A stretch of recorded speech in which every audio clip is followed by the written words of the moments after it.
Proximal stability before distal mobility.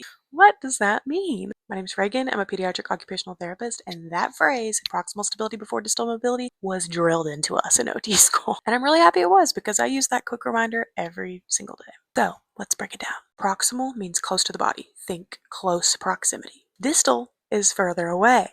Think long distance. Essentially, that means the central parts of our body need to be really strong and stable so that the distal areas of our body, our fingers and toes, have more mobility. In pediatrics, I see a lot of kids with poor fine motor skills and terrible handwriting. But before we can work on our hands, our fingers, and our wrist, we've got to focus on the core.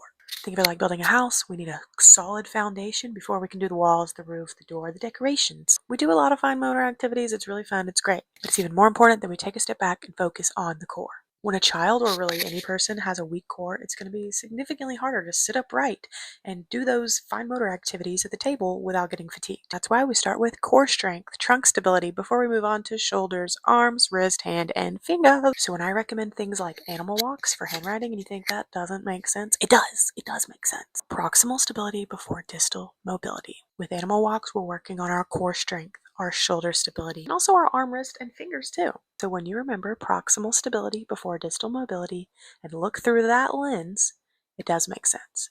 Animal walks improve fine motor skills. We have to strengthen the core and shoulders first to then help kids complete fine motor tasks in a coordinated and efficient way. So if this was interesting, helpful, or you learned something, let me know in the comments. And if you're not yet, follow along for more from a pediatric OT.